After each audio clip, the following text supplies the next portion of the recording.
Aluminium बना सकते थे। देखिए, बात मैं आपसे कहने जा रहा हूं वो ये कि हिंदुस्तान भी 2000 साल पहले, 5000 साल पहले एल्यूमिनियम बना सकता था, क्योंकि एल्यूमिनियम का रॉ मटेरियल इस देश में भरपूर मात्रा में है। बॉक्साइट, हिंदुस्तान में बॉक्साइट के खजाने भरे पड़े हैं। कर्नाटक बहुत बड़ा भंडार, तमिलनाडु, आंध्र प्रदेश बॉक्साइट के बड़े भंडार हैं। हम भी बना सकते थे, अगर बॉक्साइट है तो एल्यूमिनियम बनाना कोई मुश्किल काम नहीं है, लेकिन हमने नहीं बनाया क्योंकि उसकी जरूरत नहीं थी। हमको जरूरत थी मिट्टी की हांडी की, इसलिए हमने मिट्टी की हांडी बनाई और उसी पर सारे रिसर्च और एक्सपेरिमेंट किए। इसलिए कुम्हारों की एक पूरी की पूरी जमात इस देश में खड़ी की गई कि तुमको भैया मिट्टी के ही बर्तन बनाने हैं। माने तुमसे बड़ा वैज्ञानिक कौन? अब ये कुम्हार जो इतने बड़े वैज्ञानिक हैं इस देश के, जो मिट्टी के बर्तन बनाकर हजारों साल से दे रहे हैं हमारे स्वास्थ्य की रक्षा करने के लिए, हमने उनको नीची जाति बना दिया। हम कैसे मूर्ख लोग! वो नीचे कहां है जरा बताइए। अगर प्रेशर कुकर की कंपनी जो बना रही है प्रेशर कुकर वो ऊंचा आदमी है, तो ये कुम्हार नीचा कैसे हो गया? ये ऊंचा नीचा हमने डाल दिया इस देश में, इसी ने देश का सत्यानाश कर दिया। ये ऊंचा नीचा कुछ तो अंग्रेजों ने डाला, कुछ अंग्रेजों के पहले जो मुसलमान थे उन्होंने डाला, और कुछ अंग्रेज और मुसलमानों के जाने के बाद हम काले अंग्रेजों ने इसको ऐसा पक्का बना दिया कि कुम्हार इस देश में बैकवर्ड क्लास है।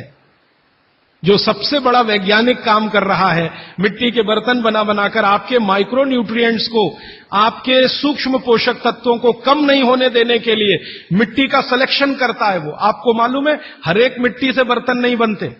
एक खास तरह की मिट्टी है, वही बर्तन बनाने में काम आती है, और एक खास तरह की मिट्टी है जो हांडी बनाती है। दूसरे खास तरह की मिट्टी इसमें कुल्हड़ बनता है, तीसरे खास तरह की मिट्टी में कुछ और बनता है। ये मिट्टी को पहचानना कि इसमें कैल्शियम ज्यादा, इसमें मैग्नीशियम ज्यादा, इसलिए हांडी इससे बनाओ, और इसमें कैल्शियम मैग्नीशियम कम है इसलिए इसका कुल्हड़ बनाओ, ये तो बहुत बहुत बारीक और विज्ञान का काम है। ये सब कुम्हार कर रहे हैं, हजारों साल से कर रहे हैं, बिना किसी यूनिवर्सिटी में पढ़े हुए कर रहे हैं। तो हमें तो वंदन करना चाहिए, उनके सामने नतमस्तक होना चाहिए। कितने महान लोग हैं। दुर्भाग्य से सरकार की कैटेगरी में वो बैकवर्ड क्लास में आते हैं। तो ये जो मिट्टी के बर्तन की बात हुई, वो मिट्टी के बर्तन की बात इसलिए कि माइक्रो न्यूट्रिएंट्स का सब कुछ सामान्य रहता, इसलिए हमारे यहां एल्यूमिनियम के बर्तन या दूसरे मेटल के बर्तन का चलन कम है। भगवान के लिए तो बनाते नहीं, धातुओं के बर्तन में खाना नहीं बनता, सभी मंदिरों में भोजन और प्रसाद ज्यादातर मिट्टी के। तो आप भी कर लीजिए ये काम, प्रेशर कुकर निकालिए, मिट्टी की हांडी ले आइए। तो आप कहेंगे जी दाल देर में पकेगी, सिद्धांत ही वही है दाल का, तो जो देर में खेत में पकी है वो देर में घर में भी पकेगी।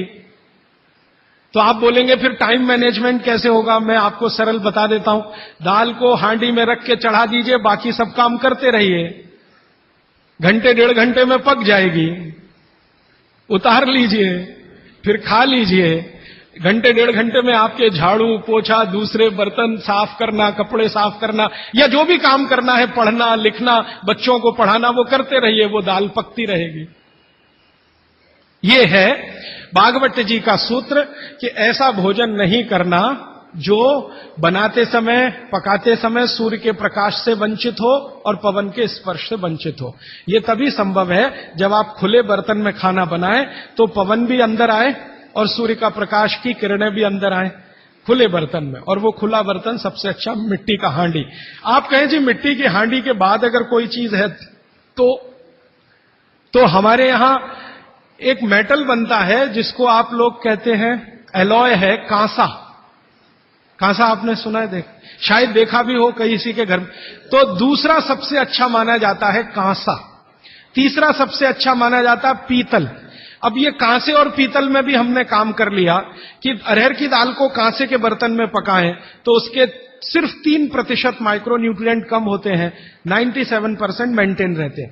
पीतल के भगोने में पकाएं तो 7% कम होते हैं, 93% बचे रहते हैं। लेकिन प्रेशर कुकर में बनाएं तो सिर्फ 7% बचते हैं, बाकी खत्म होते हैं। अब आप तय कर लीजिए, आपको लाइफ में क्वालिटी चाहिए तो आपको मिट्टी की हांडी की तरफ ही जाना पड़ेगा। क्वालिटी ऑफ लाइफ की अगर बात आप करेंगे, माने जो खा रहे हैं वो पूरे शरीर में पोषकता दे, ये लाइफ की क्वालिटी की बात आप करेंगे, तो मिट्टी की हांडी की तरफ ही जाना पड़ेगा। माने भारत की तरफ वापस लौटना पड़ेगा, इंडिया से। अभी हम हैं इंडिया में, जो बनाया अंग्रेजों ने या बना दिया अमरीकियों ने, इस इंडिया से निकल के भारत की यात्रा करनी पड़ेगी। और मैंने पिछले 1-2 वर्षों में ये बातें गांव-गांव में कहना शुरू किया है, तो इसका परिणाम पता है क्या, कि कुम्हारों की इज्जत बढ़ गई है गांव में। गांव वाले समझते हैं कि ये तो कोई बड़ा काम कर रहे हैं हमारे लिए। और मैं मानता हूं कि मेरे व्याख्यान की अगर कोई सार्थकता है तो वो ये कि कुम्हारों की इज्जत इतनी बढ़ जाए कि वो पंडितों के बराबर आ जाएं, क्योंकि वो किसी से नीचे नहीं है, क्योंकि वो किसी से छोटे नहीं है। भले वो मिट्टी के बर्तन बना रहे हैं, बहुत वैज्ञानिक काम वो कर रहे हैं। और मजे की बात कि वो हांडी बना के आपको 20-25 रुपए में ही दे रहे हैं, प्रेशर कुकर तो 250-300 रुपए का है।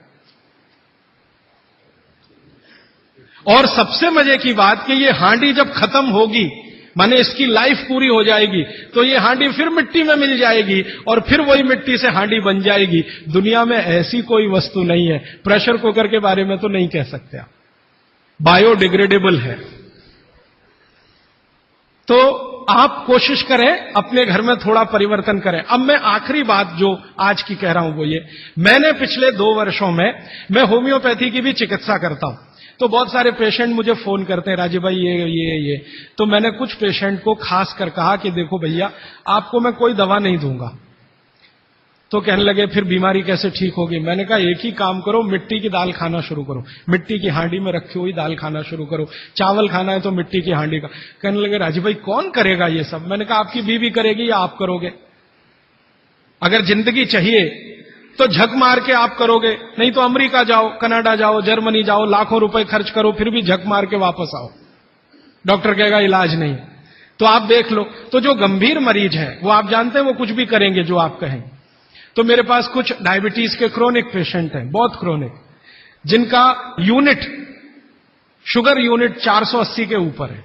ऐसे 100 से ज्यादा पेशेंट, कुछ गुजरात में है, कुछ राजस्थान में और कुछ बंबई में। मैंने उनको कहा ध्यान से मिट्टी का बर्तन ले आओ और शुरू करो। अब बर्तन लाने में तकलीफ हुई तो कुम्हार को ढूंढना पड़ा, तो लेकिन मिल गया। वो 8 से 9 महीना हो गया नियमित रूप से मिट्टी की दाल और मिट्टी का चावल, माने हांडी की दाल और हांडी का चावल, हांडी की खिचड़ी नियमित रूप से खा रहे हैं। और अब तो उन्होंने मिट्टी का तवा भी ले आया अपने घर में रोटी बनाने के लिए। बाजरे की रोटी बहुत अच्छी बनती है इस मिट्टी के तवे पे, तो रोटी भी उसी की खा रहे हैं। 8 महीने के बाद सबका शुगर टेस्ट किया है तो 480 यूनिट वाला अभी 180 यूनिट पे है, बिना किसी मेडिसिन के, बिना किसी इंजेक्शन के, बिना किसी टॉनिक के। और होम्योपैथी की कोई दवा नहीं दी मैंने उनको। कुछ लोगों को ज्यादा परेशान थे, दवा भी दो, उनको प्लेसिबो दे दिया। प्लेसिबो समझते हैं? खाली गोली, दवा नहीं डाली। तो पेशेंट को लग रहा है कि मैं दवा खा रहा हूं, दवा खा के अच्छा हो रहा हूं। मुझे मालूम है कि वो कोई दवा नहीं है, वो प्लेसिबो है, वो अच्छा हो रहा है उस मिट्टी की दाल खा के, मिट्टी का चावल खा के, मिट्टी की खिचड़ी खा के। रिजल्ट ये है। तब मैंने मान लिया कि बागभट्ट सच में महान आदमी थे। वो एक सूत्र लिख गए कि आप ऐसा भोजन मत करो जिसमें सूर्य का प्रकाश ना जाए, पवन का स्पर्श ना हो, तो वो आपके लिए अमृत तत्व है। भोजन नहीं है, वो अमृत जैसा है। ये एक सूत्र पूरा होता है। 8:30 का समय हो गया है। आगे कल दूसरा सूत्र, तीसरा, ऐसे कर करके जो सबसे जरूरी 15 है वो पहले बताऊंगा और उसके आगे बढ़ता जाऊंगा। आभार, धन्यवाद।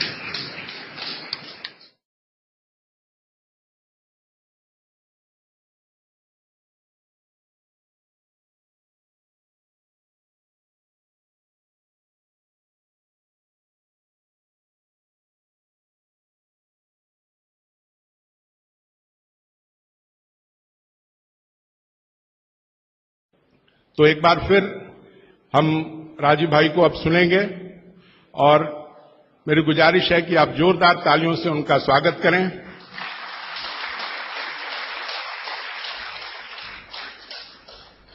ताली बजाएंगे तो आपके अंदर ऊर्जा का संचार होगा और हवा का स्पंदन आप महसूस करेंगे और वही हवा आपको मिट्टी की खुशबू बिखेरेगी। और अब अपने सूत्रों को बिखेरने आए हैं हमारे भाई राजीव दीक्षित जी। राजीव भाई ने मुझे कहा था कि व्याख्यान के दौरान अगर बाबूजी शोभाकांत जी हमारे बगल में रहेंगे तो एक आशीर्वाद मेरे इर्द गिर्द मंडराएगा, इसलिए उनसे गुजारिश है कि कृपया मंच पर आएं और उनके बगल में बैठें।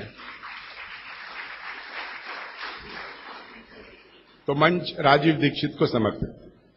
कल मैंने आपसे जो बातें कही थी उनमें से बहुत सारी बातें आपको याद होंगी, शायद आपने लिखी भी होंगी। मुझे कल एक जानकारी दी बाबूजी ने, वो जानकारी आप सब तक पहुंचे, ये मेरी उनसे विनती है। उन्होंने जानकारी दी कि एक बार वो टीवीएस ग्रुप है ना, टीवीएस जो यहां का चेन्नई का सबसे बड़ा ग्रुप है और शायद भारत के सबसे बड़े ग्रुप में उनकी गिनती है, उनके घर वो भोजन करने गए थे। तो जरा बताएं। सभी भाई बहनों को नमस्कार। आज से करीब 28-30 साल पहले जब प्रभावती देवी ट्रस्ट एंड प्रभावती जयप्रकाश का विन्यास हुआ था तो टीवीएस की मलकाइन भी इसकी ट्रस्टी बनी थी और पहला मीटिंग उन्हीं के घर में हुआ था, जिसमें रामनाथ गोयनका, एम रामस्वामी और महालिंगम, जितने भी यहाँ के लुमिनरीज थे, सभी हमारे ट्रस्टी हैं इस संस्था के। तो उन्हीं के घर में पहले मीटिंग हुई थी। तो हम लोगों को खाने पर निमंत्रण भी था, तो खाए तो मैंने कहा यह दाल बहुत स्वादिष्ट है, जिसके बारे में उन्होंने कहा था कल। तो कहा कि इसको ये कैसे किए हैं, तो बोले और देखिए चूल्हे के ऊपर में तो मिट्टी का बर्तन था, तो उनके घर में मिट्टी का। मैंने कहा कि तब तो गैस बहुत खर्चा होता होगा। बोला हाँ गैस खर्चा होता है, लेकिन उसकी परवाह नहीं, खाने में स्वाद आता है, यह है वह है। बल उनके पास बायोगैस भी लगी हुई थी बाहर में, अभी भी है। तो अब आज से 28-30 साल पहले मैंने देखा था कि मिट्टी के बर्तन एक इतने बड़े घर में चल चुका है। तो मैं कल इनको बताया कि आप जो मिट्टी के बर्तन के, अब धीरे धीरे मिट्टी के बर्तन फिर हो रहा है। क्योंकि हम भी जब 10 साल के थे तो बिहार में हर घर में केवल मिट्टी के बर्तन, रोटी भी बेलना से नहीं बेला जाता था, हाथ से हिस्सा पका करके, और तवा जो होता था वो मिट्टी का होता था। तो मेरे ख्याल से गांव-गांव में पहले ही प्रचार था, और इन्होंने जो कहा तो ये तो सर्किल है, देखिएगा सब आएगा फिर इसी तरह। धन्यवाद। ये बात आपके ध्यान में इसलिए लाने की जरूरत है कि टीवीएस ग्रुप जो हजारों करोड़ के एम्पायर का मालिक है, उनके घर में अगर मिट्टी के बर्तन इस्तेमाल हो सकते हैं तो आपके घर में भी हो सकते हैं।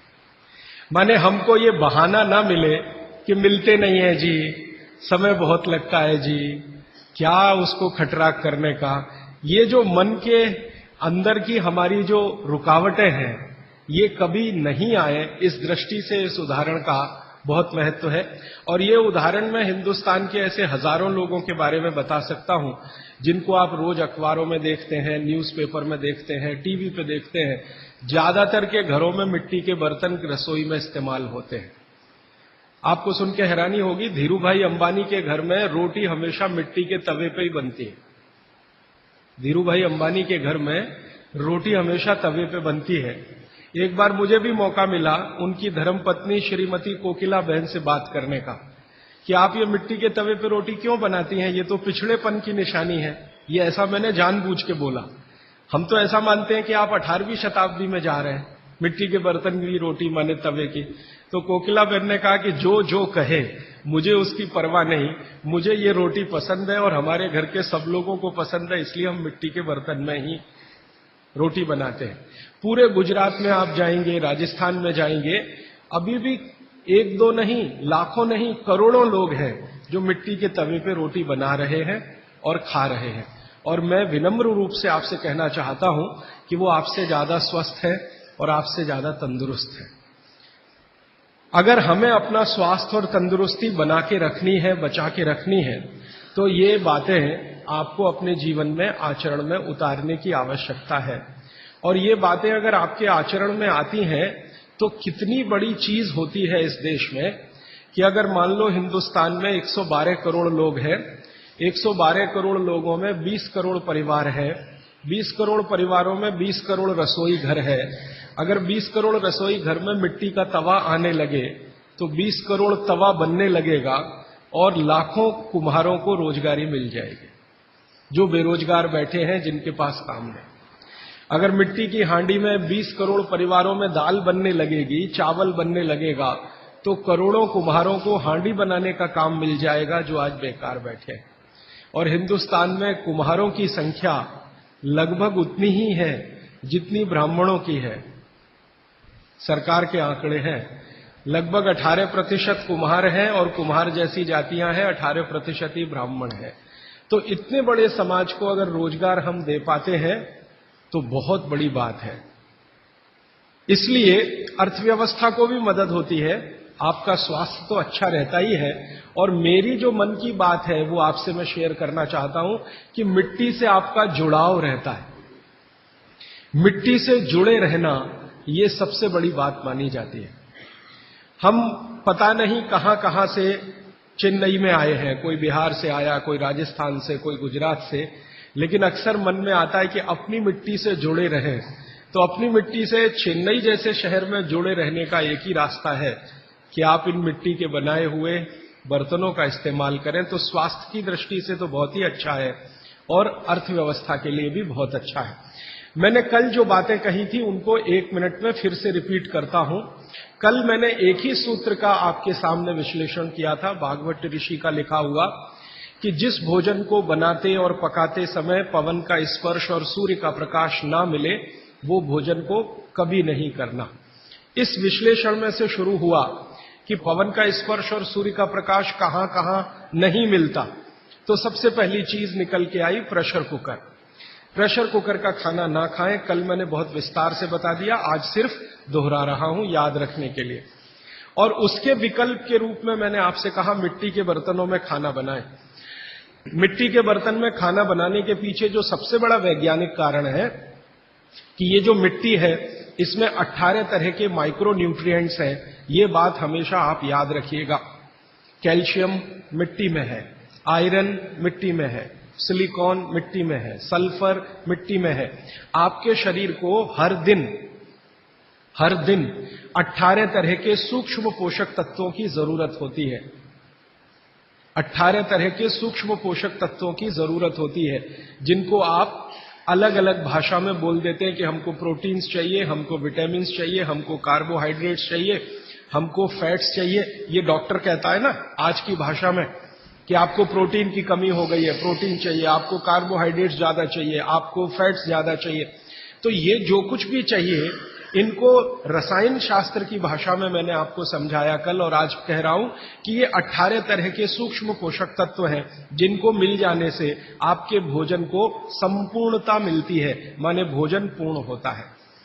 और संयोग से या प्रकृति के कुछ ऐसे नियम से ये सारे तत्व मिट्टी में हैं, इसलिए मिट्टी के बर्तनों का उपयोग आपके लिए बहुत ही अच्छा है। दूसरा मैंने आपको कारण बताया था विज्ञान का। जिस वस्तु को खेत में, कृषि भूमि में पकने में जितना ज्यादा समय लगता है, रसोई घर में भी उसको ज्यादा समय में ही पकाना चाहिए। क्योंकि मैंने आपसे कहा कि खेत की मिट्टी में अरहर की दाल खड़ी है, 7-8 महीने में तैयार होती है। 7-8 महीने धीरे धीरे उसने प्रोटीन लिया, प्रोटीन के रूप में कुछ केमिकल्स उसने लिए मिट्टी से। ये 7-8 महीने तक लेते रहे अरहर की दाल के दाने, उसकी जड़ों की मदद से, तने की मदद से। अब वो दाल तैयार हुई है तो उसको पकाने में भी समय लगना चाहिए। जल्दी से आपने पका दिया तो उसके अंदर जो प्रोटीन्स गए हैं, जो बहुत तरह के माइक्रो न्यूट्रिएंट्स मिट्टी से अंदर गए हैं, इनको वापस आपके शरीर में आने में संभावना नहीं है। वो टूटेंगे तो आपके लिए उपयोगी उतने नहीं होंगे। मैंने आपसे कहा कि प्रेशर कुकर में वाष्प का दबाव इतना ज्यादा होता है कि दाने टूटते हैं, पकते नहीं है, वो टूटते हैं। और टूटे हुए दाने, गर्म पानी है नीचे से, वो आपको ऐसा लगने लगता है कि वो पक गए हैं। वो पके नहीं है, वास्तव में वो सॉफ्ट हो गए हैं, मुलायम हो गए हैं। पकने से मतलब मैंने आपको बताया था कि उसके अंदर जो कुछ भी प्रकृति ने दी है पोषकता, वो आपको मिलने की स्थिति में आ गई या नहीं, तब हम उसको कहते हैं कि ये पक गया है। चाहे वो गेहूं का दाना हो, चाहे अरहर का दाना हो या तुअर का। तो ये बात अगर आपके ध्यान में आती है कि पकना मतलब क्या होता है और उबलना मतलब क्या होता है। एक शब्द है उबलना। उबलना होता है प्रेशर कुकर में, पकना होता है मिट्टी की हांडी में, क्योंकि मिट्टी की हांडी में धीरे धीरे पकती है हर चीज। कारण क्या है? मिट्टी जो है ना ऊष्मा की कुचालक है। आप में से जो विद्यार्थी है वो जानते हैं बैड कंडक्टर है, ऊष्मा की कुचालक है। माने मिट्टी को कोई चीज जल्दी ऊष्मा के रूप में मिलेगी नहीं, धीरे ही धीरे मिलेगी। तो धीरे ही धीरे फिर दाल पकेगी, और दाल पकेगी तो धीरे धीरे उसके माइक्रो न्यूट्रिएंट्स पानी के साथ आएंगे, फिर आप वो खाएंगे तो आपके शरीर को पूरी पोषकता मिलेगी। और भगवान ने जो चीजें बनाई हैं, प्रकृति ने जो चीजें बनाई हैं, उनकी पोषकता आपको मिले इसके लिए बनाई। ये जो दाल बनी है ना, आप अगर ध्यान से देखें तो दाल का ऊपर का हिस्सा है जो आप खा रहे हैं फल के रूप में, बीच का हिस्सा है वो जानवर खा रहे हैं।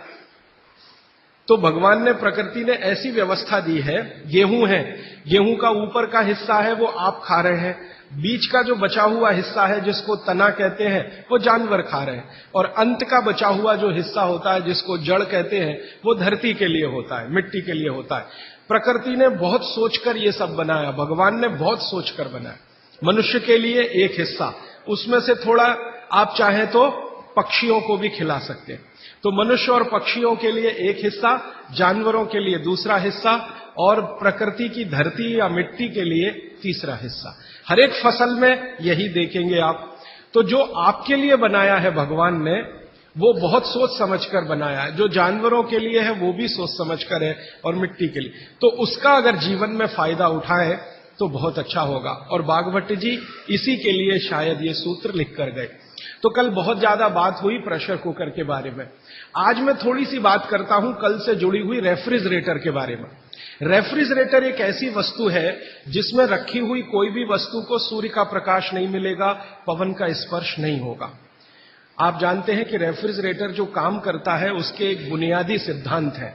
वो क्या सिद्धांत है? आपके रूम का जो टेम्परेचर है, आपके कमरे का जो तापमान है, उससे नीचे का तापमान वो पैदा करेगा।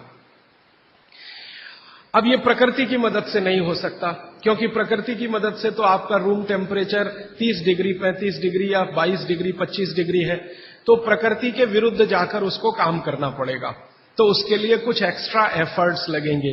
तो ऐसी गैस रसायन शास्त्र में जो तापमान को कम करने में काम में आती हैं, उन गैसों का इस्तेमाल रेफ्रिजरेटर करेगा। और एक दो नहीं, ऐसी 12 गैसों का इस्तेमाल रेफ्रिजरेटर करता है, जिनको विज्ञान की भाषा में CFCs कहते हैं, क्लोरो फ्लोरो कार्बन्स, जिसमें क्लोरीन भी है, फ्लोरीन भी है और कार्बन डाइऑक्साइड। अगर आप रसायन शास्त्र की डिक्शनरी निकाल कर देखें, आप में से जिन्होंने पढ़ा है केमिस्ट्री उनके लिए तो आसान है, जिन्होंने नहीं पढ़ा वो डिक्शनरी निकाल कर देखें। क्लोरीन, क्लोरीन के सामने लिखा हुआ है जहर। सीधे डिक्शनरी देखें, टेक्स्ट की बात नहीं कर रहा हूं, एक डिक्शनरी खरीद लें केमिस्ट्री की और क्लोरीन शब्द देखें तो सामने ही लिखा हुआ है जहर। और फिर फ्लोरीन देखें तो अत्यंत जहर, और कार्बन डाइऑक्साइड तो जहर का बाप। आप जानते हैं कि शरीर का ये जो श्वासोश्वास की क्रिया है, प्राणायाम जिसको आप कहते हैं, इसमें आप हमेशा कार्बन डाइऑक्साइड छोड़ते हैं। ये क्यों छोड़ते हैं? रख लीजिए इसको अंदर। अगर इससे इतना ही प्रेम है कि रेफ्रिजरेटर लाके आपने घर के सबसे अच्छे स्थान पर रखा है, जो हर समय कार्बन डाइऑक्साइड से ही खेल रहा है, तो आप अंदर की कार्बन अंदर ही रख लीजिए, बाहर मत छोड़िए। बहुत प्रेम है आपको इससे, तो आप मर जाएंगे। शाम नहीं लगेगी, रात नहीं लगेगी, मिनट में मर जाएंगे। इसलिए प्रकृति ने व्यवस्था ऐसी बनाई है कि कार्बन डाइऑक्साइड जो आपको मार डालेगी, इसको बाहर निकालते रहना है। अब ये बाहर निकले तो आप स्वस्थ रहें। कार्बन डाइऑक्साइड जैसी ही खराब गैसों में क्लोरीन और फ्लोरीन की गिनती होती है। अब ये तीनों, कार्बन से मिला हुआ, क्लोरीन से मिला हुआ, फ्लोरीन से मिला हुआ 12 गैस एक साथ रेफ्रिजरेटर छोड़ता है। CFC1 गैस का नाम है, CFC1, CFC2, CFC3, ऐसी CFC12 तक 12 गैसें एक साथ छोड़ता, 24 घंटे छोड़ता रहता है, क्योंकि वो चालू है आपके घर में। अब इसमें आपने जो कुछ भी रखा है वो सब इन गैसों के प्रभाव में आता है। आप बोलेंगे जी हमने तो भोजन को ढककर रखा है, कितना भी ढक के रखिए, क्योंकि गैसों का असर इतना तीव्र है कि स्टील को तोड़ के निकल जाने वाली गैसें हैं। स्टील के मोटे पट्टे को रख दीजिए, उससे निकल जाने वाली गैस है, हाई प्रेशर की। तो अगर आप इतने सारे जहरीली गैसों से युक्त भोजन को 2 घंटे, 3 घंटे, 5 घंटे उसमें रख के फिर खा रहे हैं, तो माफ कीजिए आप भोजन नहीं जहर ही खा रहे हैं। बस जहर में अंतर इतना है कि एक जहर है तात्कालिक और दूसरा है दीर्घकालिक। दीर्घकालिक जहर थोड़ा थोड़ा खाएं तो 5-7 साल में पता चला देगा, तात्कालिक खाएं तो 1 मिनट में आपको पता चल जाए। तो इसलिए मेरी आपको विनती है कि आपके घर में रेफ्रिजरेटर अगर ले लिया है तो इसका इस्तेमाल कम करिए, सबसे अच्छा है बंद करिए, और मेरी बात माने तो बेच दीजिए। कोई भी सेकंड हैंड खरीद लेगा, और नहीं बिकता तो लोहे के भाव में बेच दीजिए, तो भी आप फायदे के सौदे में रहेंगे। क्योंकि इसके रखे रहने से जो मन में लालच है, लालच पता है क्या है? अगर ये है तो कुछ तो करो इसका, अगर ये है तो कुछ तो करो इसका, अगर ये है तो कुछ तो करो इसका। तो कुछ तो के चक्कर में हम जबरदस्ती ज्यादा खाना बनाते हैं और इसमें रखते जाते हैं। सवेरे का शाम को, शाम का अगले दिन सवेरे, अगले दिन का शाम को, ये चक्कर चलता रहता है। और ये चक्कर में खाने का, पोषकता का नाश होता रहता है। और मैं आपको एक विनम्रता पूर्वक दूसरी जानकारी देना चाहता हूं कि रेफ्रिजरेटर का आविष्कार हुआ तो उसके पीछे कारण क्या था। हर वस्तु के आविष्कार के पीछे कारण होता है। तो इसका कारण था ठंडे देशों की, ठंडे देश हैं America, Canada, Germany, France, Sweden, Switzerland, Denmark, Norway, इन देशों की आबो हवा। आप जानते हैं कि ये ठंडे देश हैं, -40 डिग्री सेंटीग्रेड तापमान होता है, और ज्यादा से ज्यादा प्लस में जाएं तो 15 से 20 डिग्री सेंटीग्रेड रहता है। तो 15-20 से -40 तक टेम्परेचर का जो वेरिएशन है, ये बहुत तकलीफ देने वाला वेरिएशन है। आप कभी एक अनुमान करने के लिए प्रयोग करिए, मैंने किया था। मैंने एक प्रयोग किया था कि एक बार मैंने क्या किया, बर्फ का सिल्ली 1, 2, 3 चारों तरफ से लगा के मैं उसके बीच में लेट गया, तो 15 मिनट में मेरा शरीर अकड़ गया, 15 ही मिनट में। जबकि मैंने खूब प्राणायाम और ये सब किया, 15 मिनट में शरीर अकड़ गया। और उस दिन मैंने मेरी बायोकेमिस्ट्री को ऑब्जर्व किया तो मैं बहुत ही परेशान था।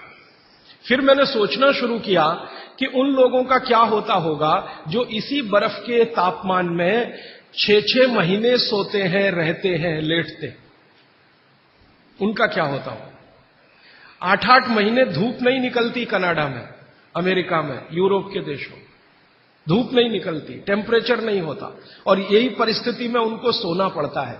तो कितनी तकलीफें उनके शरीर को होती होंगी, और शरीर के साथ उनके भोजन को होती होंगी, क्योंकि शरीर भोजन से ही है। तो भोजन को ये सारी तकलीफें थोड़ी कम हो, उसके लिए वहां के वैज्ञानिकों ने रात दिन मेहनत करके ये मशीन बनाई।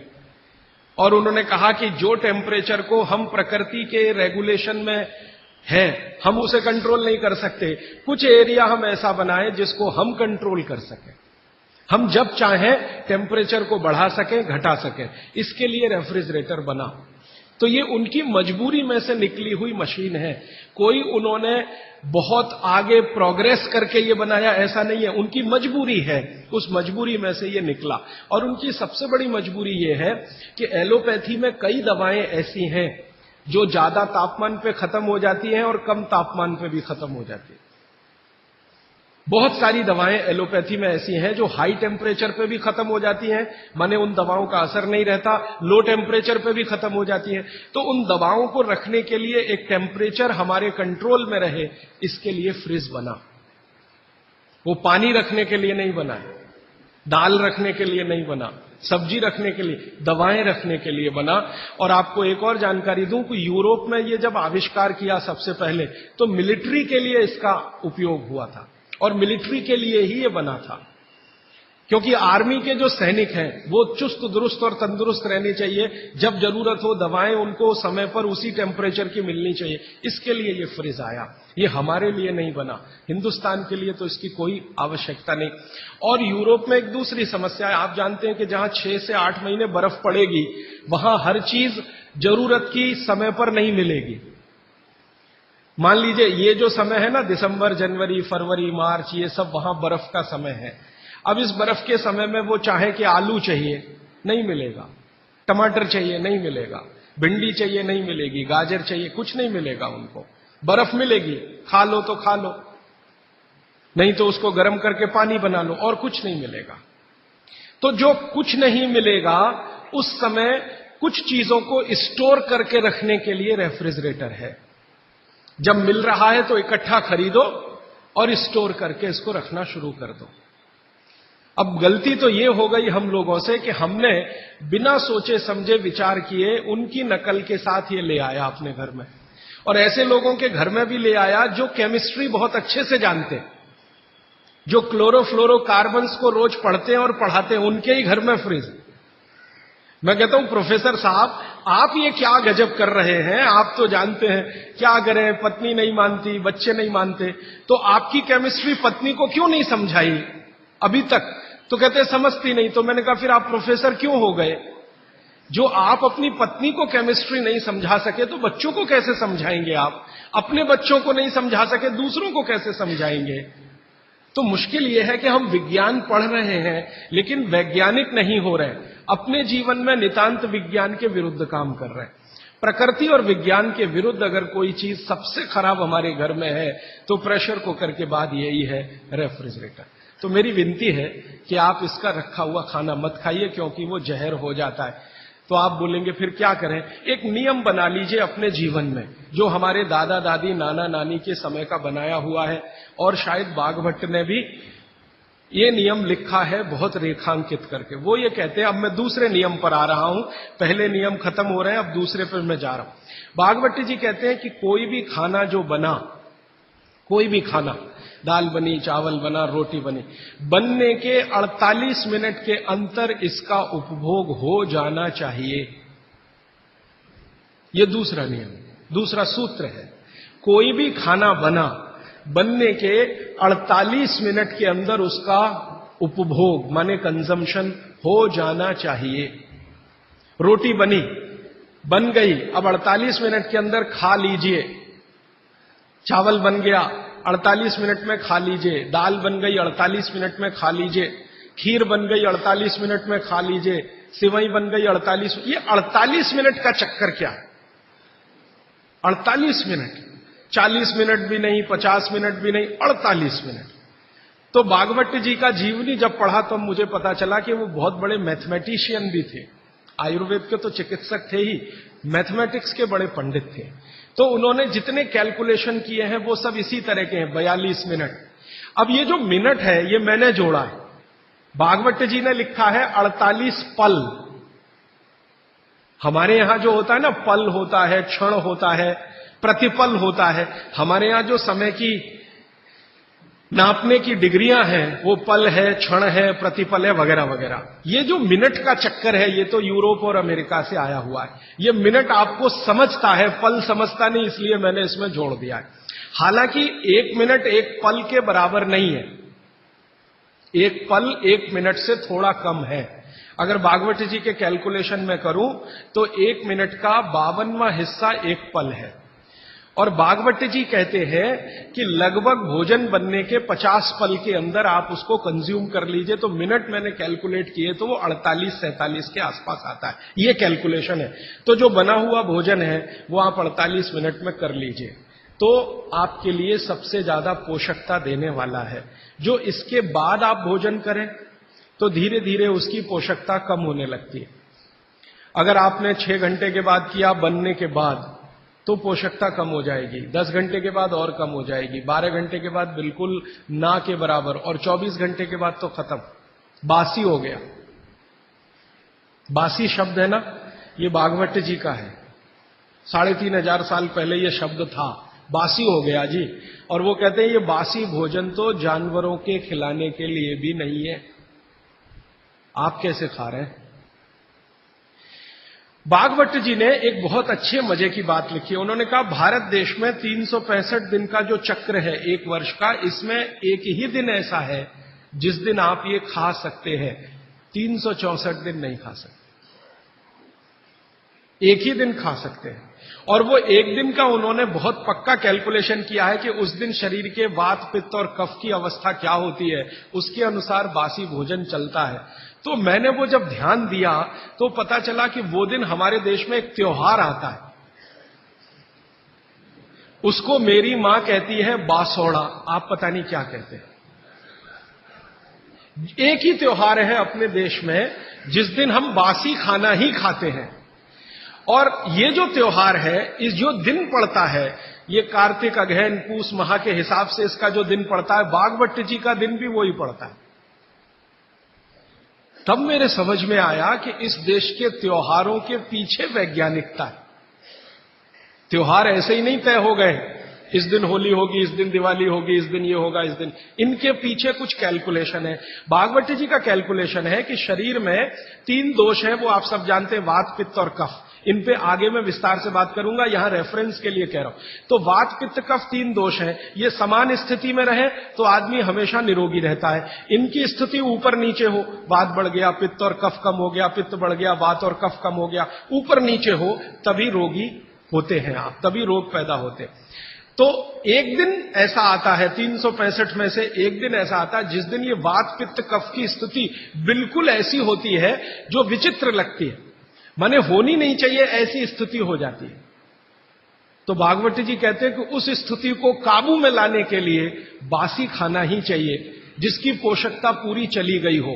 क्योंकि जिस दिन ऐसी स्थिति आती है उस दिन शरीर को प्रोटीन नहीं चाहिए, प्रोटीन बिल्कुल नहीं चाहिए।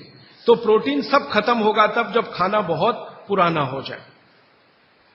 तब मेरे समझ में आया कैसी वैज्ञानिकता है। तो आप साल में एक ही दिन बासी भोजन कर सकते हैं।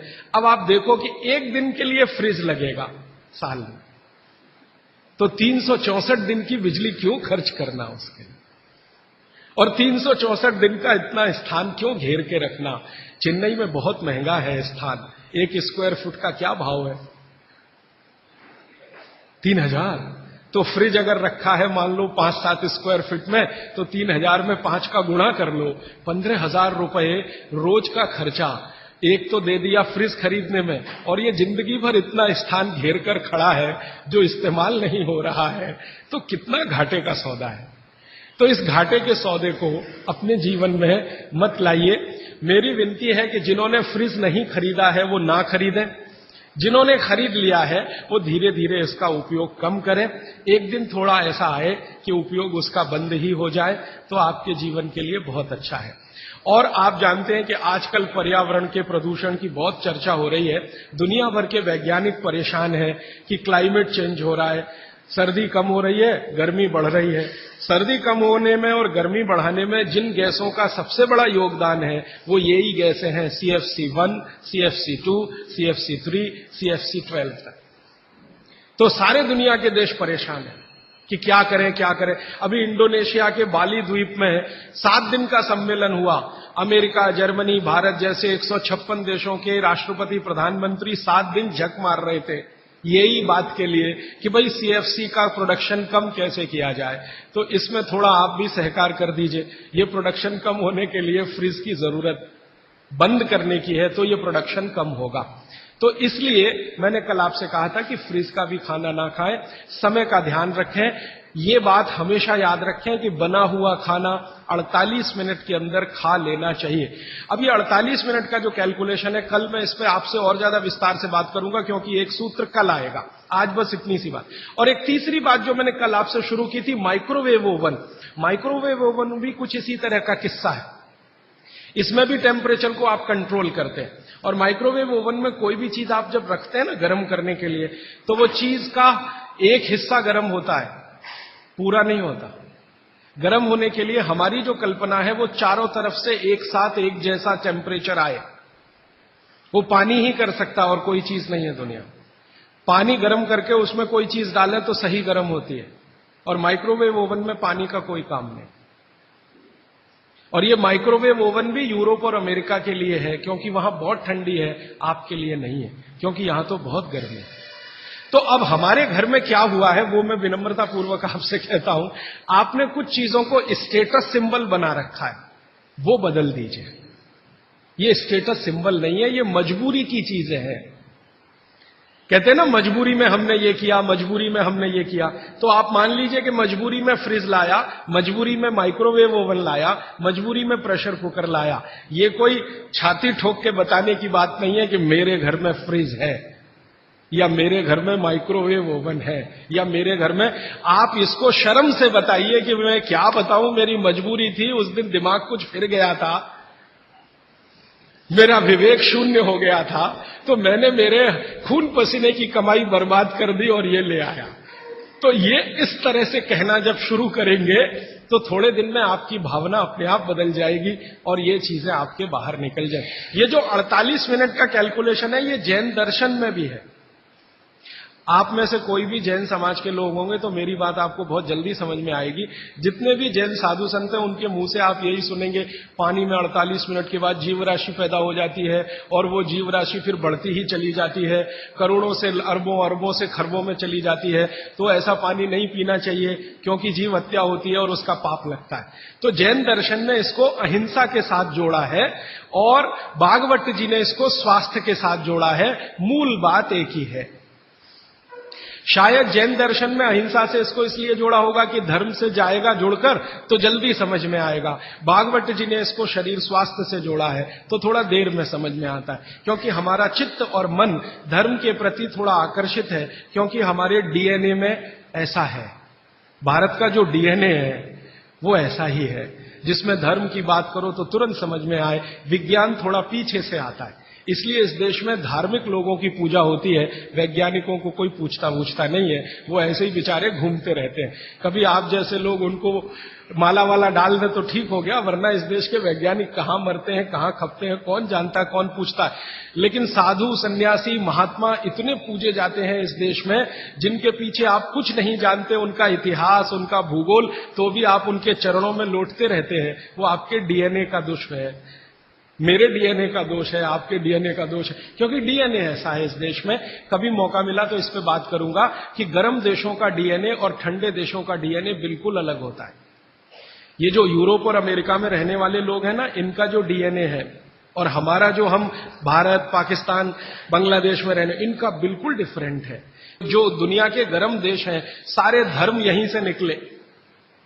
आपको मालूम है ईसाइयत यहीं से निकली, पूर्व से ही निकली, इस्लाम भी पूर्व से निकला, हमारा हिंदू धर्म जिसको सनातन मानते हैं ये भी पूर्व से निकला।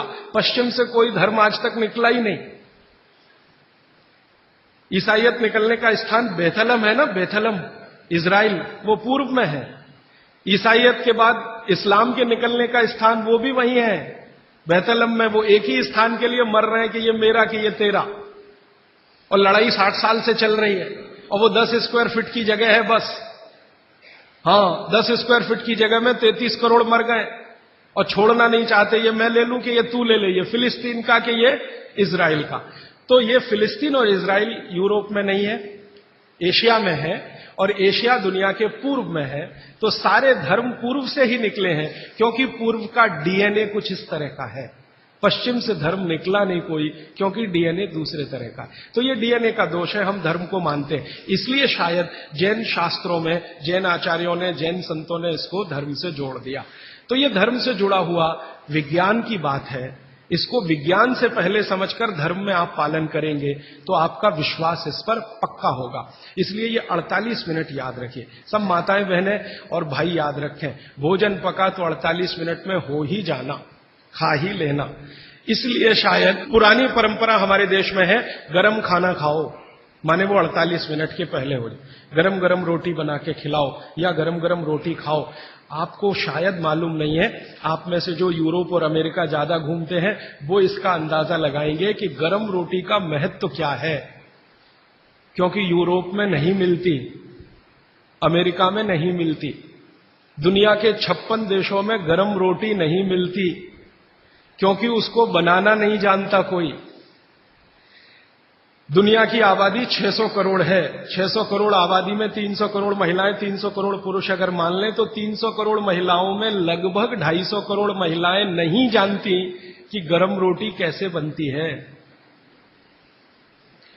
उनके पास गेहूं का आटा है, गेहूं का आटा भी है, क्योंकि यूरोप के कई देशों में गेहूं है, अमेरिका में गेहूं पैदा होता है, कनाडा में भी गेहूं पैदा होता है। गेहूं ठंडी की फसल है, तो ठंडे देशों में होता, तो गेहूं है, गेहूं का आटा भी है, रोटी बनाना नहीं आता।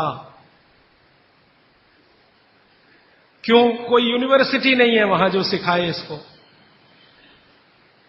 कोई कॉलेज नहीं है जो सिखाए इसको, तो यूनिवर्सिटी कॉलेज नहीं है, और कोई मां नहीं है जो अपनी बेटी को सिखाए, क्योंकि मां को नहीं आता तो बेटी को क्या सिखाए। और हजारों लाखों सालों से वहां ये चक्कर चल रहा है, रोटी बनाना नहीं आता। किसी यूरोपियन और अमेरिकन व्यक्ति के बारे में अभी एक छोटा सा किस्सा बताता हूं। थोड़े दिन पहले हमारे पास एक दंपत्ति आए फिनलैंड से, एक पति और एक पत्नी दोनों आए। उन्होंने कहा मुझे भारत का गांव देखना है, तो हमने एक गांव में भेज दिया। संयोग से जिस गांव में गए वहां शादी थी, तो हमने कहा उसमें भी आप शामिल हो जाइए, तो भारत क्या है आपको ज्यादा अच्छे से समझ में आएगा। तो वो शादी में जब शामिल हुए तो रोटियां बना रहे थे, कोई पूड़ी बना रहा है। तो गांव में तो आप जानते हैं ना, नौकर नहीं बनाते, सब गांव इकट्ठा होकर बनाता है। जिसके घर में शादी है उसके घर में दूसरे घर के लोग आ जाते हैं, दूसरे घर का चूल्हा बंद हो जाता है, सब एक ही घर में खाते हैं। तो सब महिलाएं बना रही थी, तो उस फिनिश दंपत्ति ने पूछा ये सब कितना पैसा लेंगी? तो उनको कहा ये पैसा वैसा नहीं लेने वाले। तो ये कैसे हो सकता है? तो हमने कहा ये है क्योंकि भारत कोऑपरेशन पे चलता है, कंपटीशन से नहीं चलता ये देश। हमारे समाज में कोऑपरेशन है, कंपटीशन नहीं है।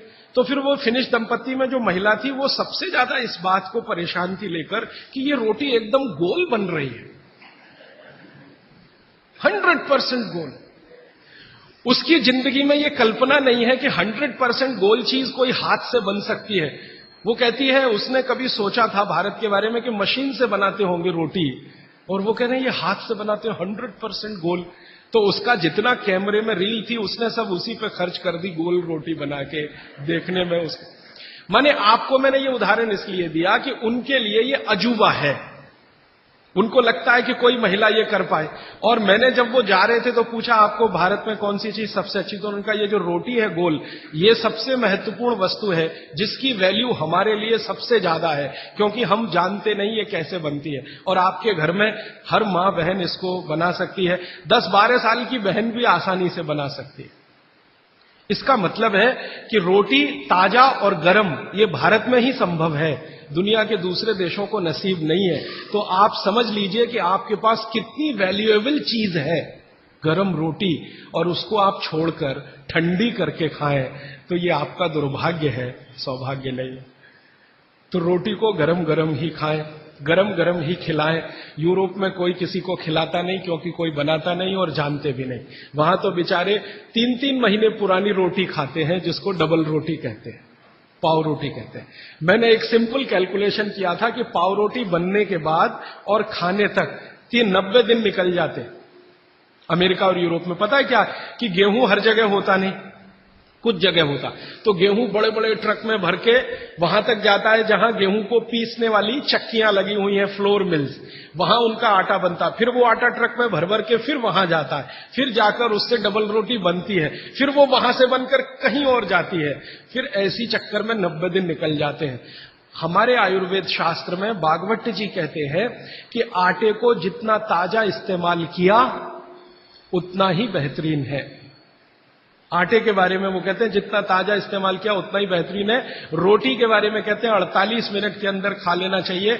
और पिसा हुआ आटा वो ये कहते हैं कि 15 दिन से ज्यादा पुराना कभी भी मत खाना, 15 दिन मैक्सिमम, वो भी गेहूं के लिए। ये चना और मक्की और ज्वारी, इसके लिए तो 7 ही दिन कहा उन्होंने, 7 दिन से ज्यादा पुराना नहीं खा सकते, क्योंकि वही किस्सा है, उसकी माइक्रो न्यूट्रिएंट कैपेसिटी लगातार कम होती चली जाती है। तो अब आप बोलेंगे जी ताजा आटा कहां से लाएं? चक्की है, जिंदाबाद। हिंदुस्तान में हजारों लाखों वर्षों से आटा ताजा बनाकर रोटी बनाने की परंपरा है कि नहीं? जो माताएं यहां बुजुर्ग हैं, इन्होंने अपना गांव देखा होगा, अपने गांव के घर की चक्की देखी होगी। ये चक्की पे मैंने थोड़ा रिसर्च किया कि ये क्या अद्भुत चीज बनाई है हमारे ऋषि मुनियों ने। ये दुनिया की ऐसी अद्भुत मशीन है जो आपको ताजा आटा तो देती ही है, आपके शरीर की स्वास्थ्य के लिए, और आपके अंदर की मांसपेशियों को हमेशा फ्लेक्सिबल रखती है। और हमारे घरों में ये जो चक्की चलाने का काम माताएं करती रही हैं, मैंने इन माताओं पर एक छोटा सा रिसर्च अभी पिछले साल पूरा किया। मेरे एक दोस्त हैं, आयुर्वेद के चिकित्सक हैं, उनके साथ मिलकर, वो गांव में रहते हैं। तो मैंने कहा आप गांव की कुछ महिलाओं पर अध्ययन करिए कि जो चक्की चलाती हैं, इनके बारे में जरा पता करिए, और जो चक्की नहीं चलाती पिसा हुआ आटा लाती हैं।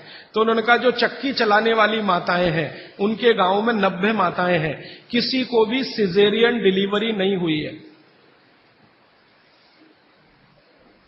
चक्की चलाने वाली माताओं के पैरों में दर्द नहीं है, चक्की चलाने वाली माताओं को कभी भी कंधा नहीं दुख रहा है, गर्दन नहीं दुख रही है, नींद अच्छी आ रही है, डायबिटीज नहीं है, हाइपरटेंशन नहीं है, ब्लड प्रेशर नहीं बढ़ा है, 48-50 बीमारियां नहीं है।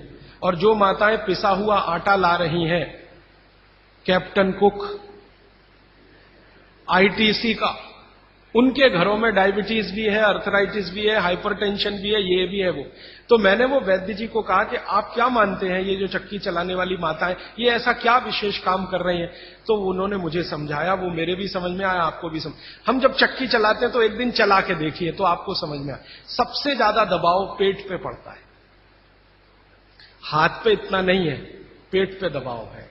और मां के पेट में एक एक्स्ट्रा ऑर्गन है जो पिता के पेट में नहीं है, जिसको गर्भाशय कहते हैं। ये गर्भाशय आपके पेट के बिल्कुल बीचों बीच हिस्से में, चक्की चलाते समय सबसे ज्यादा जोर वहीं है।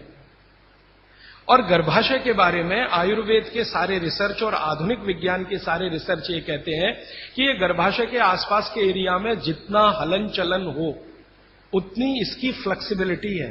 फ्लेक्सिबिलिटी माने मुलायमियत, अंग्रेजी शायद आप समझ जाएंगे फ्लेक्सिबिलिटी, मुलायमियत। इलास्टिसिटी एक शब्द होता है अंग्रेजी में, इलास्टिसिटी। इलास्टिसिटी का मतलब जब चीज की जरूरत पड़े तो उसको तान देना, जब जरूरत पड़े तो उसको संकुचित कर दे। ये हमारे गर्भाशय का सबसे बड़ा गुण है। इसी गुण के कारण बच्चे का जन्म होता है। और ये गुण को बनाए रखने में सबसे बड़ी भूमिका है हलन चलन। वहां आसपास मांसपेशियां, उनका हलन चलन रहे। तो ये हलन चलन सबसे अच्छे तरीके से, मैंने खुद चला के देखा चक्की, ये सबसे ज्यादा पेट के हिस्से में ही होता है। तब मेरे समझ में आया कि जो माताएं नियमित रूप से चक्की चला रही हैं उनको सिजेरियन डिलीवरी नहीं हो रही है, क्योंकि गर्भाशय की इलास्टिसिटी मेंटेन है, तो आसानी से बच्चा बाहर आ रहा है बिना किसी ऑपरेशन के।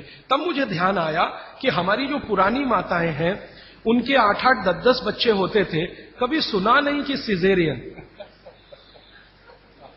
वो दाई आती थी गांव की, जो एमबीबीएस नहीं है, एमडी नहीं है, एमएस नहीं है, और बच्चे करा के चली जाती थी, ऐसे ही जैसे दाल पका के कोई चला गया या चावल पका के कोई चला गया। हां, ऐसे होता है। तो हमने इस बात को जब ध्यान दिया तब मेरे मन में आया कि इसको थोड़ा और बड़ा रिसर्च करना चाहिए।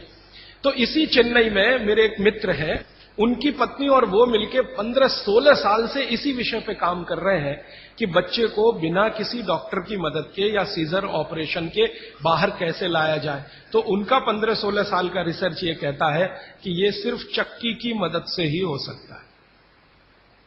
और आयुर्वेद तो यहां तक कहता है कि मां का गर्भ 7वें महीने तक चक्की चलाने की अनुमति देता है।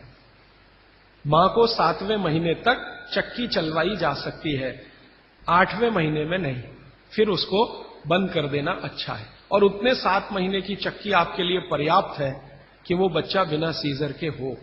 और जो बच्चे बिना सीजर के हैं उनके जीवन को आप देख लें, और जो सिजेरियन है उनके जीवन को देख लें, जमीन आसमान का अंतर है।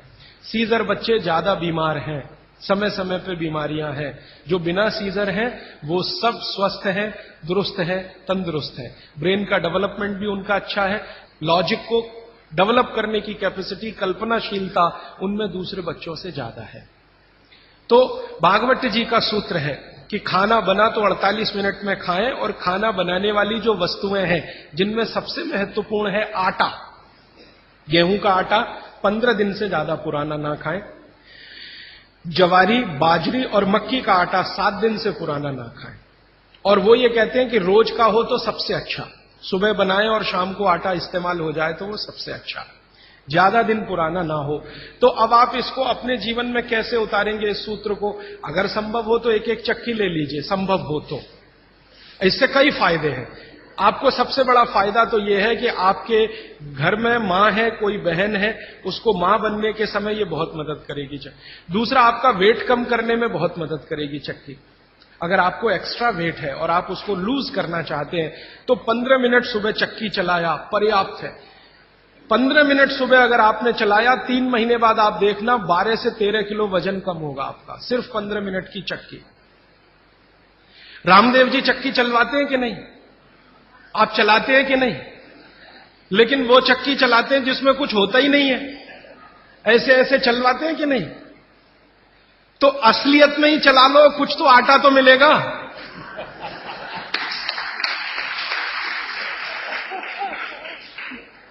कम से कम आटा तो निकलेगा, बाई प्रोडक्ट। यहां तो कुछ निकल ही नहीं रहा है, बस ऐसे ऐसे चला। अब आप बोलेंगे जी चक्की कहां मिलेगी? चक्की अभी भी मिल रही है, यहीं चेन्नई में मिलेगी। पत्थर बनाने वाले बहुत लोग इस देश में हैं जो अभी भी ये काम कर रहे हैं, लेकिन वो रो रहे हैं कि राजू भाई ये कोई खरीदता नहीं, हम क्या करें, हमारा सिलबट्टा भी कोई खरीदता नहीं, चक्की भी कोई। तो मैंने संकल्प लिया है कि मैं बिकवाऊंगा आपकी चक्की। हाँ, और मैं उनका फोकट का मार्केटिंग मैनेजर हूं।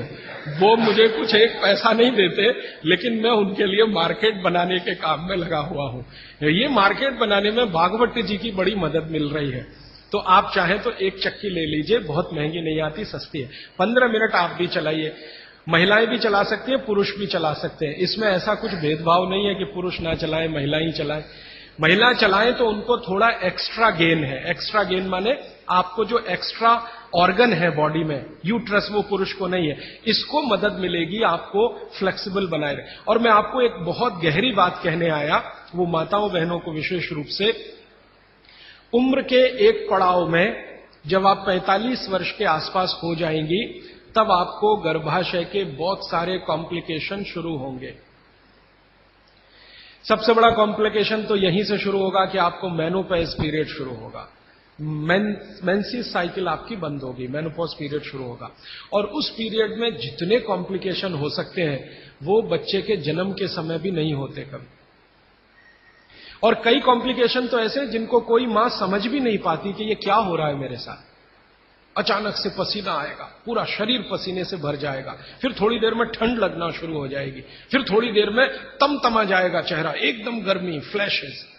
समझ में नहीं आता किसी मां को कि अभी थोड़ी देर पहले पसीना था, अभी इतनी गर्मी आ गई और अभी इतनी ठंडी लगने लगी। इतने वेरिएशन होते हैं, मिनट मिनट में वेरिएशन होते हैं। मन आपका इतना डिप्रेशन में चला जाएगा, इतना अवसाद में चला जाएगा कि दुनिया बिल्कुल बेकार है, इसमें क्या करना जिंदा रह के। ये डिप्रेशन, तनाव मन में होगा, अवसाद मन में होगा, और ऐसे ऐसे कॉम्प्लिकेशंस बनते जाएंगे। कारण उसका एक ही है कि कुछ हार्मोन्स आपके शरीर में बनना बंद हो जाएंगे, वो आपके लिए बहुत जरूरी है। अब हार्मोन्स बनेंगे ही नहीं तो फिर मुश्किलें ये सब आती हैं। तो भगवान की व्यवस्था ऐसी है, 45-50 साल की उम्र में हर मां को दूसरा जन्म लेना पड़ता है, ऐसा कहा जाता है। तो ये जो दूसरे जन्म की समस्याएं हैं, इनको जिंदगी में खत्म तो नहीं किया जा सकता, लेकिन भागवत जी कहते हैं कि इनको कंट्रोल करके रखा जा सकता है। अब मैं तीसरे सूत्र पे आ रहा हूं। तीसरा सूत्र विशेष रूप से माताओं बहनों के लिए वो कह रहे हैं कि माताओं और बहनों की मासिक धर्म बंद होने के बाद की जो अवस्था है, इसमें परमानेंट कोई क्योर नहीं है, क्योंकि जो हार्मोन बनना बंद हो गए वो तो हो ही गए, उनको बाहर से भी नहीं डाला जा सकता। लेकिन भागवत जी ये कहते हैं कि उसको कंट्रोल करके रखा जा सकता है। तो वो कहते हैं कि कंट्रोल करके रखने में मां के रसोई घर के जो उपकरण हैं, उपकरण, इंस्ट्रूमेंट्स, इनकी मदद आप ले सकते हैं। तो रसोई घर का उपकरण सबसे अच्छा मैंने कहा चक्की, इसकी मदद ले सकते हैं। और दूसरा एक उपकरण और है रसोई घर में, सिलबट्टा, मसाला पीसने वाला जो सिलबट्टा है ना, ये दूसरा बड़ा उपकरण। अगर मैंने सिलबट्टा चला के देखा तो इस सिलबट्टे को चलाने में भी सबसे ज्यादा जोर पेट पे ही आता है। चक्की चलाने में भी सबसे ज्यादा जोर पेट पे आ रहा है। तो ऋषि मुनियों ने ये चक्की का आविष्कार जब किया होगा, और सिलबट्टे का आविष्कार किया होगा तो किसी मां को ध्यान में रखकर ही किया होगा, यह पक्का है। अब नियमित रूप से आप सिलबट्टा चला रहे हैं और चक्की चला रहे हैं तो यूट्रस के आसपास की जो मांसपेशियां हैं वो हमेशा नरम और मुलायम रहने ही वाली है, तो आपकी जिंदगी के कॉम्प्लिकेशन 45 साल के बाद कम रहने ही वाले हैं। आप उनको दवा खा खा के कम करें तो दवाओं के साइड इफेक्ट्स हैं।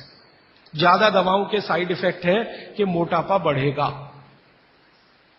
एक HRT टेक्निक है, हार्मोन रिप्लेसमेंट थेरेपी,